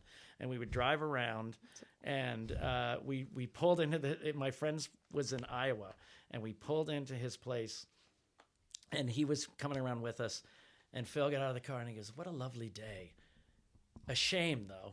And I said, "Why?" And he goes, "I've made love to none of you." And I went, "I shall reconcile." And I dropped, put my butt in the air, and he grabbed my hips, and he starts going, and he's so pale, he turns bright red, and he's like going, Ooh, he went for and my it. friend is going, he lives in Iowa, he goes, "Dude, this isn't LA. There's no improv skidding in the middle of like a street in Iowa. like, people We're don't not get gonna-" this as a And he's bit. just bright red going like, and and I'm just going, you know, it's so funny. Hey, I mean, commit to the bit. You have to. Dude, of course. I always commit to the I bit. always thought your characters in that movie were a little close. But it was just so funny. Like the thing about Phil was, to me, if you see Along Came Polly, that's Phil. That's how funny Phil was. Yeah, oh, he is funny. He's so funny, and people mostly know him from his serious work. But the stuff he does in Along Came Polly is all him. And I knew it was him because I knew all the bits. He that walking, like fall down thing, he would do that all the time on Twister. I mean, just... And the way he'd play basketball, he did that with us too. He'd be like, "Yeah, 100%," just never go in. Like all that was Phil, and that's what I when I miss Phil, I watch that movie because he made me laugh so hard. He was so funny. That's such a great guy. But you do still stay in touch with Alan. Did you still stay in touch with Yeah, Alan? me and Did you come Alan back have to been it? in touch for. He came and spoke to my acting class one time. Okay. Oh, that's so We cool. ran into I didn't know you had an him, acting when class. he Yeah, you have moved an to acting LA. class? Do you still have I it? did. Okay. I taught it. I taught sketch comedy. Oh, cool. At a Playhouse West spinoff place, and I did that for years. And he'd come and he talked to my family, and then we would text occasionally. And then I was just like, "Hey, you want to do my directorial debut?" He's like, "Sure." Love. And then he was like in Italy doing Succession final season. Then he comes Right. back and I'm like, "Hey man, do you still want to do it?" Hey, And he's like, Yeah. "Yeah, man, let's I'm do it." free. And then he goes, I go, "Now what about the articles? And what about do I need?" And he goes, "Oh, just say whatever you want to say. Just do whatever nice you want to do." guy. And that's how he found out about the article, his character. And he goes, "Oh, I got to read the script now, I guess." Yeah. And he goes, I go, "What do you think?" He goes, "It's so funny." Yeah. So gross. Yeah. And I go, "Why?" And he goes, That's "That awesome. thing's just made of gross stuff." Yeah, that's true. So he was, but he loved it. He thought it was really funny, and he just said, "Okay, this is what I need. I need a bad wig. I need really bad tape to pull back my eyes. Like I got the worst, Facelift. worst facelift ever." He goes, "I want fake white teeth." Love. And he goes, I want, clothes to make me look like the clothes that I should not be wearing. I'm way too old to be wearing that stuff, So he was very specific on what he wanted to do, and again, it's that kind of thing where I go, "Great, this is Yeah. I really have to completely watch this show. insecure," I haven't. No, but you know what? I'm You going know, to. look, I'm you know what? I'm gonna Dude, get I've around never it. seen. Oh, what's the Jason? With the Ozark. I've never seen. Oh, I haven't Ozark. seen it either. Ozark's I've great. also never seen Stranger Things. So Yeah, but I'm saying But like you've seen Breaking Bad, right? You guys? Yeah, of course but I've seen Breaking Bad. We just watched that two summers ago. You got to catch up. I'm I mean, excited. there's But so I'm much saying going there's But on. you should not- watch Succession. Everybody has your. I can't believe you haven't watched X. Everybody has that. Wait, actually, yeah, my roommate last night said to me, "Hey, can we watch The Devil Wears Prada? I've never seen it." I was like, "You haven't Right. seen The Devil Wears But Prada?" now I with have watched X, but by with the way. television series. And then There's you're so on many. season 3. You're like, "Well, I'm not gonna," you know what I mean? And then you're Yeah. like, "Oh, you're crazy. You've missed," Well, it's that's almost- what everybody's saying about Ozark. Or It's almost Dark. cool when you wait until like it's. Yes. Yeah. 100%. Dude, I'm so glad I binged Game of Thrones. I was literally I about hit to it in say, I season have 4. I friends started that are watching so it in so season hard 4. to follow. I have week friends to that are week. calling me, being like, "I just watched The Red Wedding," and I'm like, "Are you okay? Yeah. I can Yeah, clear yeah. my night. Do you want to get a drink? No, but like should we week to talk?" week, my wife has to give me like a breakdown again. I go, "Who is this?" She's like, "Don't you Yeah. remember? He's the nephew of the cousin of the guy that did the." Yeah. And I'm like, "That's why I need to binge these shows." Yeah. So I can stay on track. It's so much. Yeah. Wow. Well, going down the track, we are almost to CRUST, but my mom would be so mad at me if I failed to mention The Bold and the Beautiful. So The Bold and the Beautiful came when I was on a family vacation, and it was very hard. I was selling blenders in a Costco Wow. from 2004 to 2011. Really? Because I had kids, and in 2000, 2001 is when 9/11 happened, which changed stuff, but also and Thomas knows this, all the corporations came in and bought the studios. Yeah. And they changed everything. They basically said, above the line gets tons of money, and below the line gets none. That's Your scale. All my quotes that I built throughout the 90s, they just went out the window. They were gone. And it was such a big shift because they were like, "We don't understand this economy." But again, only Hollywood knew its own. We were always so weird and central. Yeah. But yes, there were mistakes. Do I need a first class ticket to go to San Francisco? No.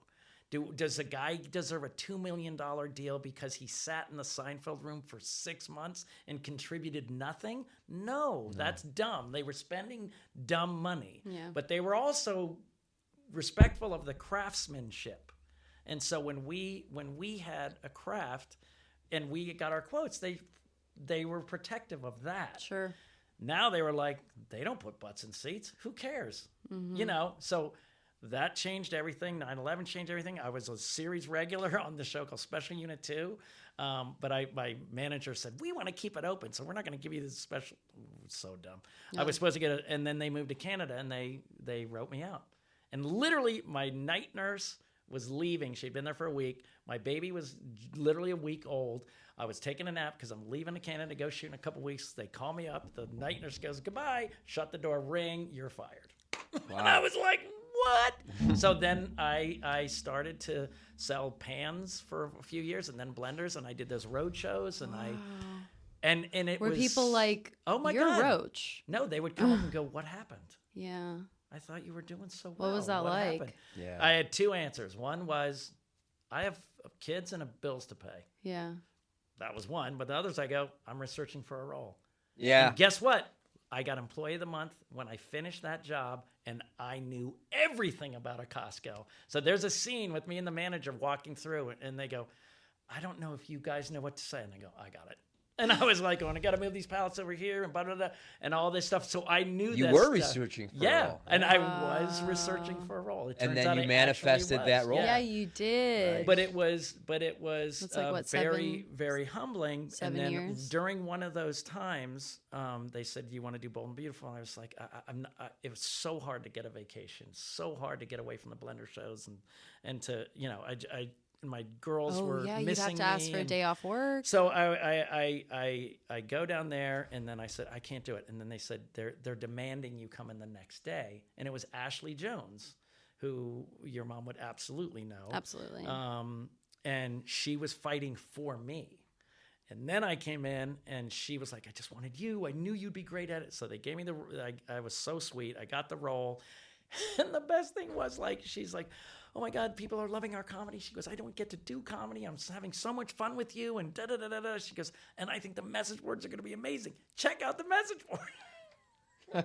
What? Not what you want Not to What? good. So Yeah, I I go to heard the you message shouldn't do boards, that. and they go, What's a message "What board? Is that like the It's comment Oh section? my God, it's the Bold and the Beautiful message board.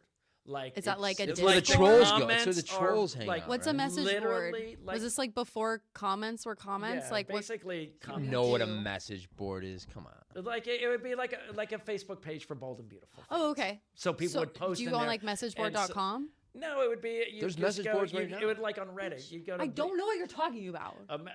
The best way to say you'd go Bold and Beautiful, and they would have it's basically Like a again, Discord. like a Facebook page. Oh, But okay. It wasn't, but it was just like Got it, you got it, know, got it, got it, a got bunch of people posting messages. Oh, okay. About and then people would comment on those, Got it. and they were like, "Who is this guy? He's so ugly. We don't want to see him with his shirt off. Where's Antonio Sabato Jr.? We need a hot guy." And I walked to the next day, and she goes, "Did you look at the message boards?" And I No. said, "Dude, it was I go, that's so funny. Like I'm not coming in there sobbing. I go, dude, it's hilarious. I think Yeah. it's so funny." But and then 3 years later they brought me back for another run. So Yeah. I did like 23 on the first one, and I'm telling you, these guys go, "This is the greatest job in the world." You're in by 10, out by 2, Yeah. That's what I've Wow. heard. I was or gonna you're ask in by you. 9 and out by 1. I was gonna ask you like what the soap opera style acting was like, and They like told me, how they said, different. "Oh, you're starting to shoot at 4," and I go, "Well, I have like 60 pages," and they go, "Yeah," and I go, "So if we don't Yeah, make yeah. it till 5, what do we do?" And he goes, "What do you mean?" He goes, "We never go past 5." And I He's go, like, I'm picking "Yeah, my we're kids like, up from yes, school. yes." So you get to be a dad and make money. Yeah. Yeah, so I was literally like, blah, blah, blah, blah, That's the like, and dream. it's so funny. Like, I just spit it all out and did it great, and I got it out in 40 minutes, and we were done. Do you just do like one take, right? Yeah. Or two, yeah. And Is then that if you mess daunting? up, they're doing it for like a piece of information you didn't get, or you literally garbled a line or something like that. But no, they nailed the story. So you Damn. can be as good as you want to. That's what I like, because all the actors were like, "Look, I don't need to be good, but I want to be good. Right. So That's so fascinating. and they really do good work. Yeah, they do. I mean, really on do that show good specifically, The Bold and work. Beautiful is that the great. one? I mean, is that still on? Yeah. What's the one that got I canceled? just did it. I did it like at the beginning of this year. They What? brought my They character brought your back character for a back? 2-episode 2024. arc. Yeah. Wow. And Were I you was like, hey, wackadoo? I thought it was the way they Pay were. me. It started like another investigation, and I go, oh, they're going to use me for a ton. Yeah. And they were like, it's just a little homage to the old. And I was like, oh, Yeah, but whatever. it was fun. Crust, please Crust. walk us through the inspiration that came to you, which resulted in Crust. So it's 2 parts. I was in a meeting, a coffee meeting at a Coffee Bean and Tea Leaf with some producers who were like, I said, look, the things that's selling right now is horror. And they go, oh, it's just so expensive with all the special effects. I go, you're overthinking it. I go, come on, it's cheap. It's not, just do a laundromat. Like do a laundromat and one location, and then a sock monster comes from the laundromat. one location? One location. And it was Wait, going to be a man in a sock suit. Man in a sock suit. I literally came up with it on the spot. You just came up with laundromat. Because I go, just do one. one location, like a laundromat, and then the leftover socks turn into like a sock monster, like that's it. And I go, that's cheap. And then you just put a guy in a sock suit, and there you go, that's cheap. And that was it. And they were like, okay. And then I never, I thought about it. I go, this might be a fun idea. And then I got divorced, and I went through a very heavy depression. And it wasn't about the divorce or that we were over a long time ago, but it was more that the childhood home that my daughters had grown up in, and I'm big on holidays, so we did great Halloween stuff and great Christmas stuff, and they had all their memories of their favorite holidays in that home. Yeah. So they're like 11 and 14 or whatever, and I'm sitting there, and I'm in the apartment, the divorced dad apartment, like the failure. And then when the holidays came around, I got really depressed because I think it was, I couldn't do what I they didn't get their holiday, Yeah. and I felt like I failed. Regardless, any of that. So I came out of that a few months later, and I was super angry, and I have no idea why. I wasn't mad at my ex. I still can't pinpoint it. Some people who have come out said, yeah, I've had a period of just really angry, and I think it's maybe the wasted time, or I let myself down, or I don't know what it was. But then people go, you need a pet. And I go, dude, I couldn't like figure out how to go to the store, let alone have a pet. And I said, well, it'd be nice to have a pet that like got rid of all my enemies. And I went, oh, the sock monster thing. So then, I went and did this movie called Ugly Sweater Party. Again, Felissa hooked me up with these guys, Aaron Mento, Charles Chudabala, who plays Les. I want to talk about it. He was in there, and these guys did this thing, Ugly Sweater Party. And they shot me at their home. They had an amazing set in this one bedroom. Then they shot me on a green screen. And I remember leaving going, oh, I have to do Crust because these guys, they're like getting stuff done, like they're really great. So I talked to my friend who is very, very cynical in terms of like logic and things. Like we always go to a movie and he's like, I don't buy that or whatever. That's me. And I thought for the I'm that crazy, friend. thing, he would be, plus he makes me laugh so hard, my friend Jim. So I was like, well, you want to do this with me? And we did, and it just mostly would pour out of me, and then me and him would kind of go through it, kind of like later Paul McCartney and John Lennon, how like one of them would write the song, and then the other one would come in and give notes. Yeah. It was kind of like that, and I did that, and then there was a lot of, and then we just make each other laugh so hard.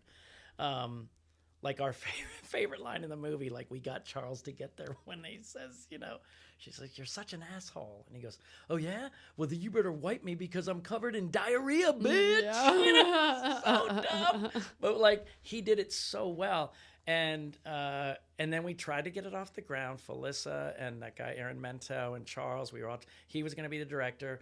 And then we went through different iterations, and other producers would come in and go, black and white, I don't get it, and I don't know if this is going to play in a Walmart. And I kept going, it's not for Walmart.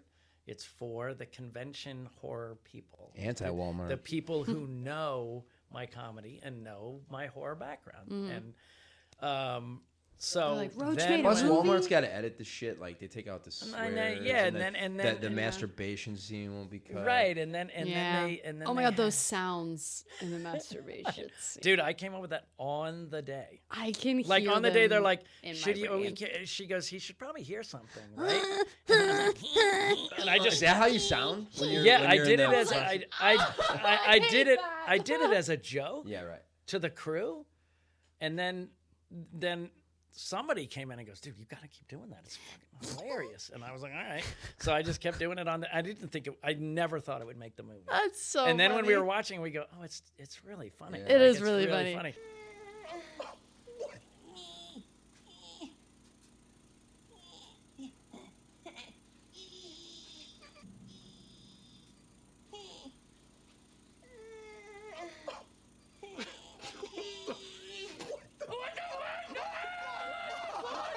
It's But- really unsettling and really. But funny. I also was, hearing all these different things, and then Felissa, there was one guy that's like, "Hey man, I can get you a lot of nude women, man." And he kept sending me photos of him on sets with these nude like women that he shot movies with, and I was like, "This isn't the movie. This is not the movie." You're like, we're in a laundromat. And I go, "No, it's not the." And so Felissa was like, "I just don't feel good about that." And then finally she goes, "This is my partner. Talk to him." So he talked to me, Dan Kearney. He read the script, and then we got on a Zoom, and everyone was always like, "Yeah, it's fun," or "Oh, it's kind of weird," or this or that. And he goes, "I know what you're doing." And I go, "What?" He goes, "I've had anxiety and depression myself." And I went, "Oh, he's the guy. He gets it. He gets it. He gets it." And then he told all this. He's like, "I've got all my investor friends," and I was like, "Oh, here we go." The business guys are gonna go, "What am I reading?" And they loved it too. They all loved it. And then I was like, "What?" And they so got then we anxiety did the Indiegogo, and then people just loved the idea of. I think they expected something weird from Sean Whalen, because when I was in Groundlings, I would never do the. What a weird date, or who's that wacky guy behind the counter? Yeah. And, you know what I mean? Like, I would always rip those up, and I have the amazing Roderick, the interpretive dancer, I've been doing it this last year, interpreting all holiday songs. And I wrote, like, in Christmas, I said the Marshmallow World, and I put whipped cream and marshmallows and dove on the tarp and rolled around in it as an interpretive dancer. Well, it's just a very weird character. And, like, Danny Roebuck and my man agent, they hate. They're like, "He's so creepy." I'll show you a picture of him. He's very weird. Okay, And cool. then, but I'm saying I've always done weird stuff, so I think people weren't that surprised that I was going to do a weird sock monster movie with its comedy and stuff. But then it was the Indiegogo. Everyone signed on. There, I don't know if you've seen the video of the guy who flew out from Erie to see it in Riverside. He did a little vlog, for the 12-minute vlog about him flying out. In Riverside? Yeah, he went to see the first showing of CRUST at the 4:15 show in Riverside last Friday. He flew out from Erie, Pennsylvania, because he didn't want to miss it. Wow. And I said, "What inspired you?" And he said, "On your Indiegogo, you told the story about my anxiety and depression and how I." And that's what a lot of people said. They said you were honest about why you were making it. Yeah. And so that touches people, man. I mean, Yeah. vulnerability. well, I is mean, so that's relatable. and so so then we just started rolling. Felissa hooked me up with this amazing DP. We started prepping, and we had done a table read before, and an actress that you guys would know. She was having schedule problems, and then she was having schedule problems, and then she finally said, "I can't make this table read." Rebecca had a small part. She was going to read it. And she came in the table read, and she was looking at me really weird. And I go, "Hey, Rebecca, are you good?" And she goes, "Yeah." And I go, "What'd you think?" She goes, "Sean, I love this girl. I love this role. It's so good. Congratulations." And she was just doing the table read. Right. But during that table read, people were like, "Oh, those two really have good chemistry." Yeah. And so then I got her on board. So we started working in an acting class to get ours, because we knew if there's no chemistry between us. Look, we're two quirky character actors that get weird parts. Yeah. You know, she's always playing creepy little witchy, Yeah. demony, or period weird pieces and stuff like And this that. is No one would very cast us as grounded. romantic leads. Yeah, romantic None of leads. us would. So we knew if we didn't connect, so we rehearsed, and then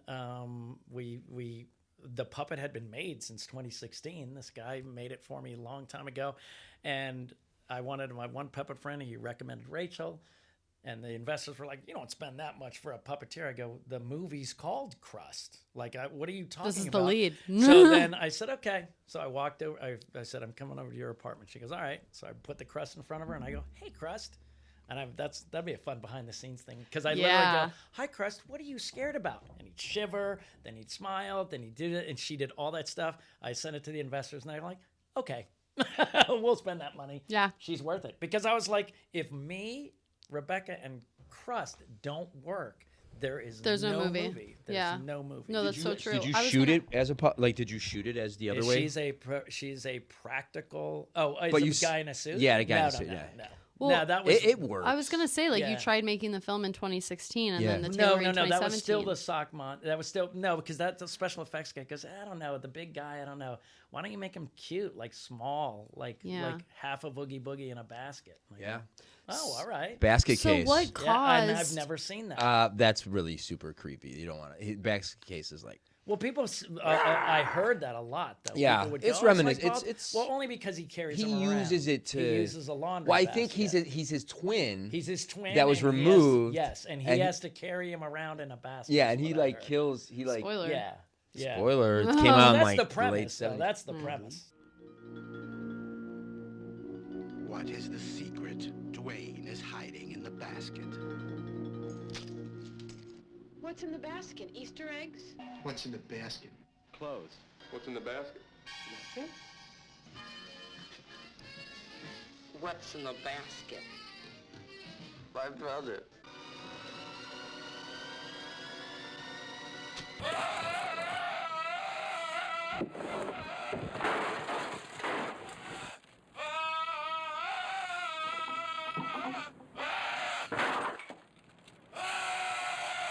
Basket case. Like So what caused the 5-6 year delay? We didn't know what we were doing, and we tried to do an Indiegogo, and we raised like $3,000, and so then I had to go back when we relaunched and find those old people, and I gave them their stuff, but we just didn't know what we were doing, and in that meantime, Phyllis had learned all about it, Indiegogo, and I had gotten. Like Rebecca and I said, if we shot that in 2016, we never would have been as good. Well, that's interesting for filmmakers that are watching the podcast and being like, okay, so if we launch and the Indiegogo fails at first, go back, or learn and figure out. Look, the fact that this movie came the way it did, and then the Indiegogo blew up. But Dan Kearney, who read the script, the guy who said, he's literally go, "This is a cult classic, I swear." And I go, Dan, this isn't helpful. Like, let's just make. And he's like, I'm telling you. Stop gassing me and then at the Connecticut screening last week when it was packed, and everybody goes, "When's the sequel? When's the sequel? When's the?" Like they were going crazy. But it's the thing is, it's got a lot of heart.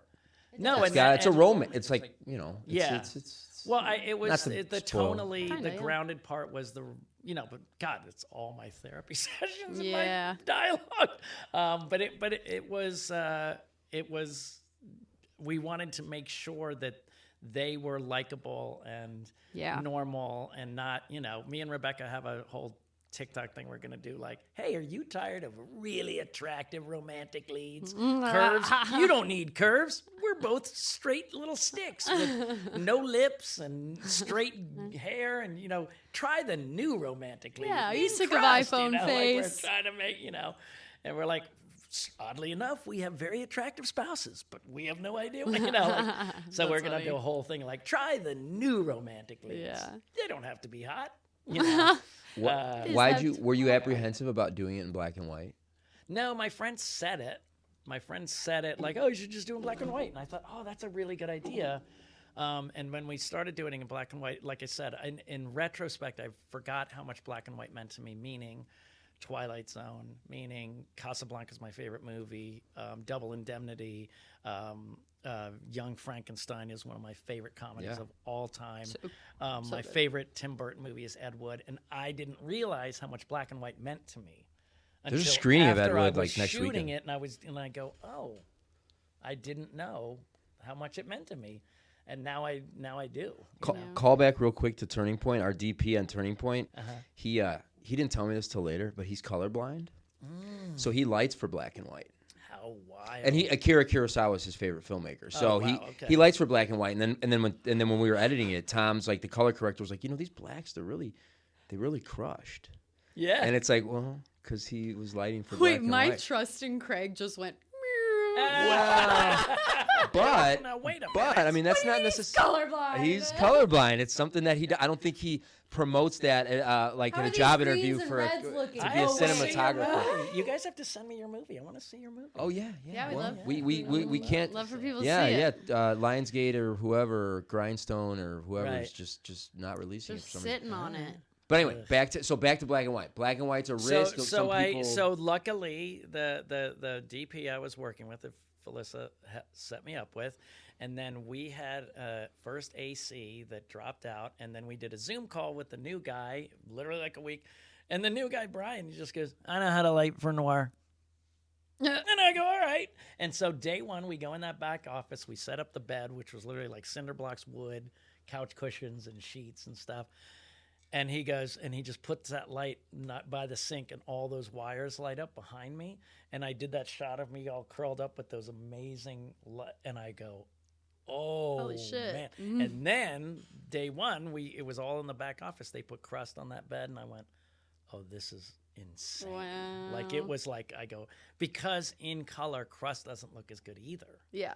And neither does the laundromat. It's very flat, but in black and white. Well, then you'd have to make dope. CRUST like dirty.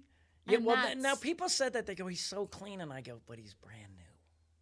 Oh, And they're like, well, he's not. That's And I go, sweet. Hey, then the sequel. he's just Yeah, born. who And the knows? sequel Who is gonna knows? be a little Yeah. crusty and Yeah. crustier. Well, is that what the sequel's gonna be called? By the No, way? it's gonna be called. Crustier. It's Crustier. Crust to Hard. Crust Country.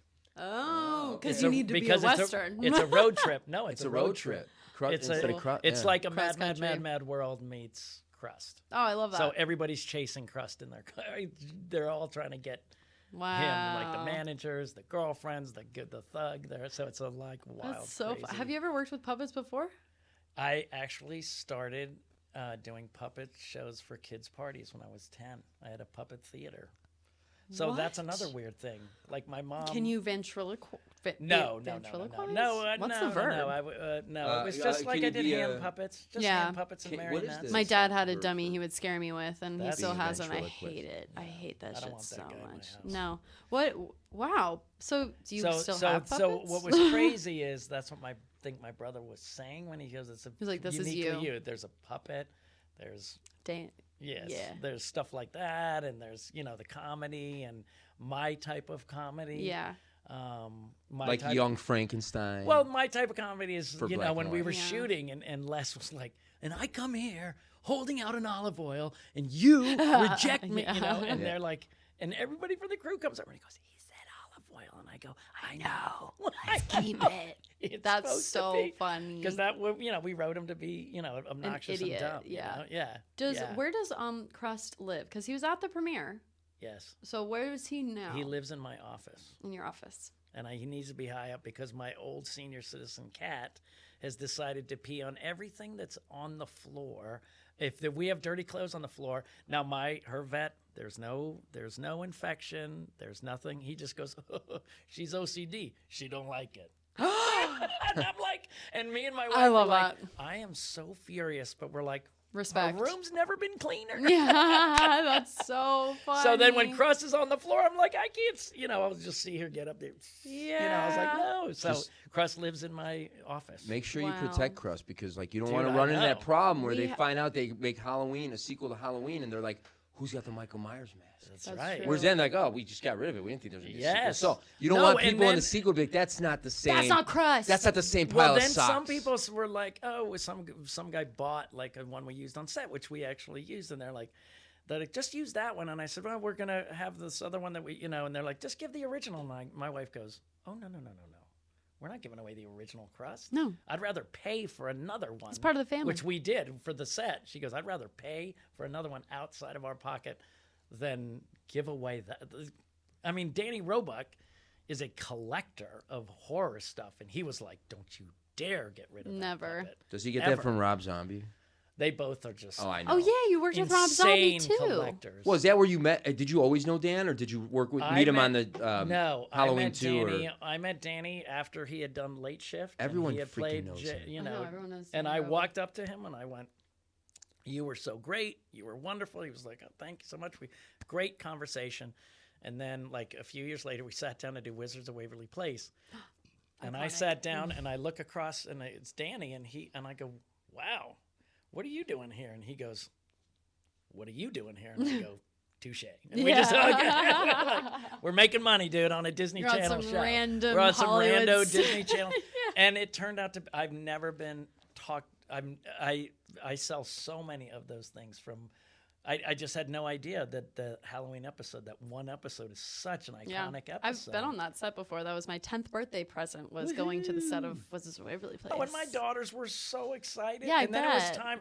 Oh, and Selena like took pictures with my Oh, daughters. yeah, she's they so were nice. 9 and 12, and Yeah. you know, and then when my scenes come up, they're like, "Where's the dressing room and the snacks?" Yeah, Like they don't give and a they're crap green about me. They were room. like, they met Selena. You know, what I Yeah. mean? It was great. And the set for that show was so fun too. So they did a great. good job. Yeah, very nice people. Like the whole thing was really fun. Yeah. How's It was Crust really do? How's Crust is out now, right? Crust was She you came know, out- theaters, but like I said, we had a guy fly out. Oh, he made a vlog video. Tom is in the 12 studio. minute- Tom is in the studio. Everybody, Tom, owner, Yes, but co-owner they Banker he Bay. made a 12-minute video, a vlog of him flying from Erie, Pennsylvania to Crust and how he came to Crust and how he saw it. So I was like, dude, we got to have that on a DVD extra. Brian, you know Erie, His whole Pennsylvania? thing, man. He's from Pennsylvania. You know Erie, Pennsylvania?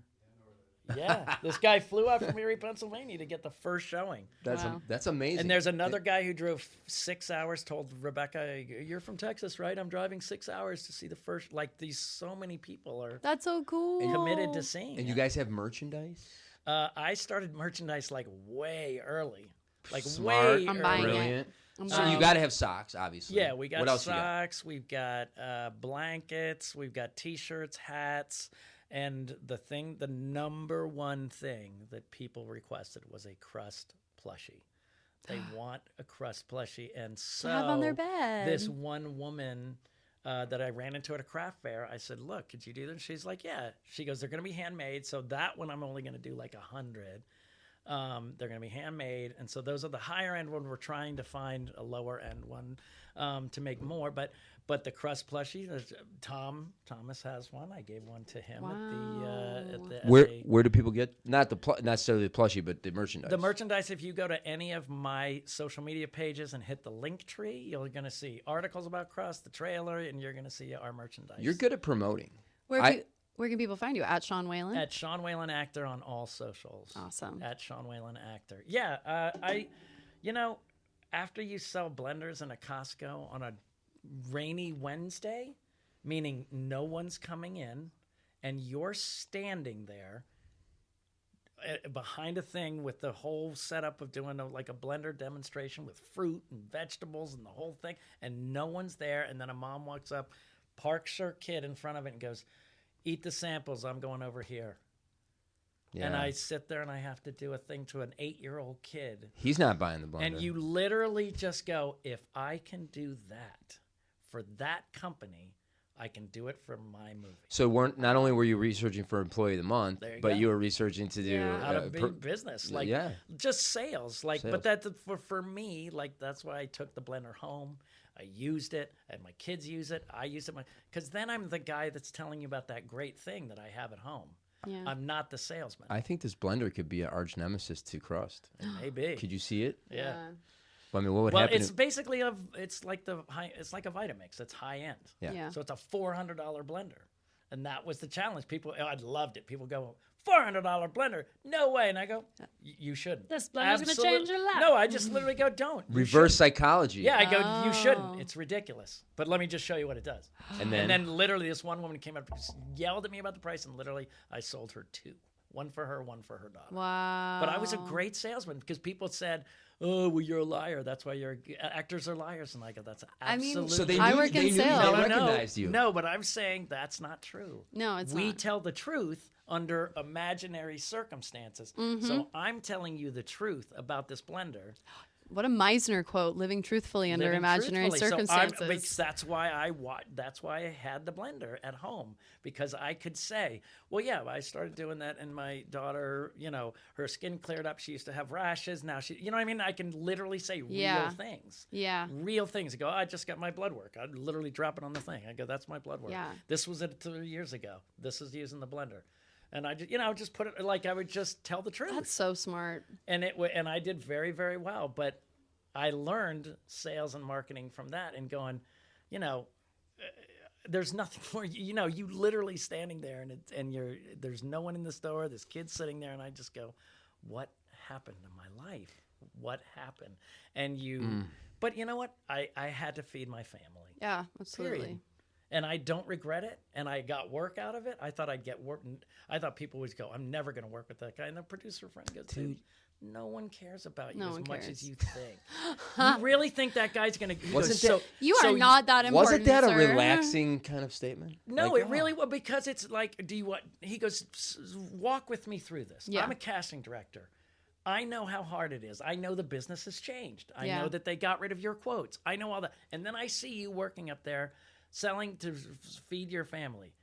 You really think I'm going to call my assistant and go, never hire Sean Whalen? No.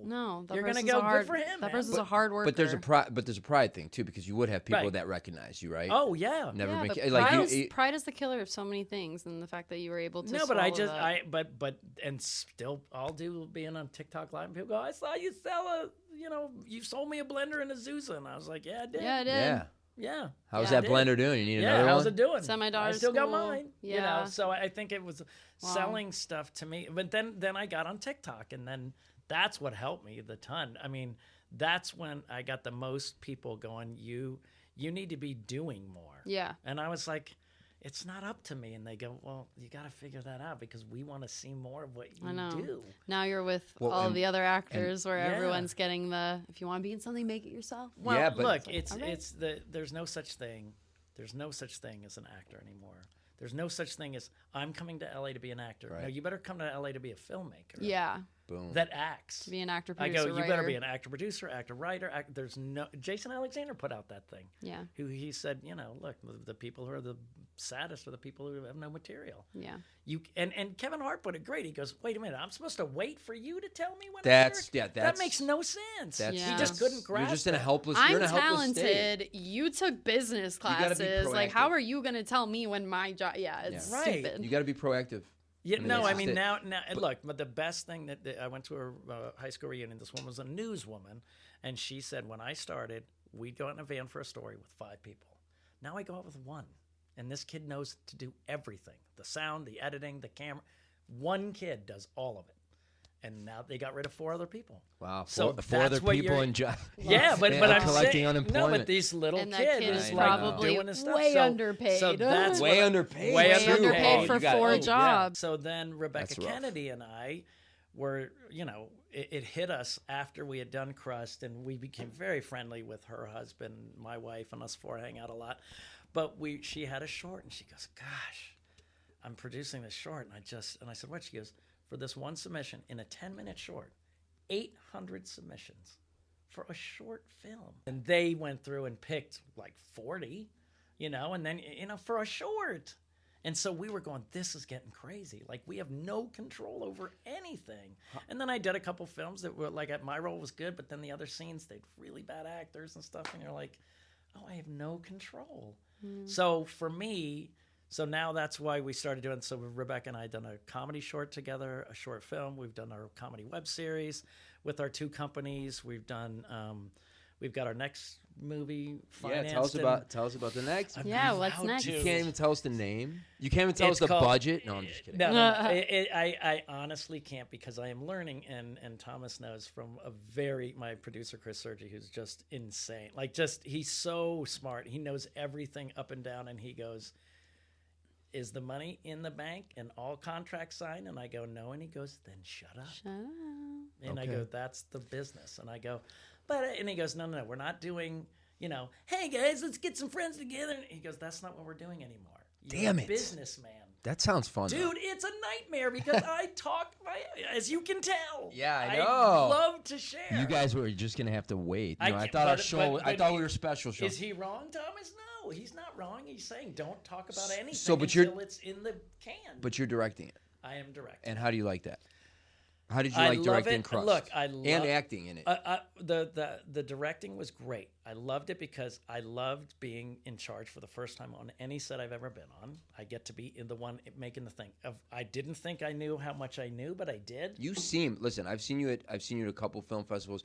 I've seen how you interact with people. Yeah. I see how personable you get. I see how you seem like a person in charge. Seem like a director. Yeah. I feel like what I've gathered from this podcast is you seem to be a guy who's applied all of these little experiences you've gathered on this road that led to CRUST. All roads lead to CRUST. It seems like you've applied them all. Well, like I've told you how these other people affected these directors, but the number one was Clint Eastwood. When I did Jersey Boys with Clint Eastwood, I went and did the costume fitting, and I had like 6 changes, and I kept changing. And the woman goes, "Okay, next." And I go, "I don't want to be weird, but you're taking no photos." And she goes, "I know." And I go, "What do you mean?" She goes, "I've worked with him for 30 years. He trusts me." And I go, "What does that mean?" She goes, "He says this color palette is green, yellow, and orange." And he's never asked me about a question of my costumes. So I went, "Oh, that's why this guy who is, 180 or whatever he is, and like, conservative in this town, like whatever, but he still works. You know why? He delivers every movie 2 to 3 days early. Because he does one take. That's hundreds and thousands of dollars. He does one take, right? And he does one takes, and he just doesn't. It's amazing. Yeah. So Sean, yes, sir. This is what we're 3 hours into We're recording for. Well, hey, we took some breaks. The first 30 minutes the audio's been going. Like this is long, but you can't. Okay, so he's got a new movie. But it has been long and enduring, just like his career. Thank you guys so are awesome. much Thank you for coming and spending this Thank time you, and guys. talking about your incredible career. Thank you. It's People so said I got to write a inspiring. book, so I'm going to write a book. 100% I've seen should. people who don't deserve to write books write books. Thank you so much, Sean. Thank you for coming on the plank. All right. Yes, thank you. See you next How time. long will this episode 3 hours. be? So long. No, I know. But We'll you're have not to. gonna use We'll all probably of have to cut like an hour of it. On the blackest nights we sail through fog, 2 voices echo from the salty bog, with tales of movies and actors bold. Host Josh and Jillian, their stories unfold. Hold fast the wheel, listen to Jive, the Blank Podcast where legends vibe. From silver screens to haunted dreams, in Josh and Jillian's twisted schemes. Brought to you by Anchor Bay Entertainment. Now here's your hosts, Josh and Jillian. Yeah.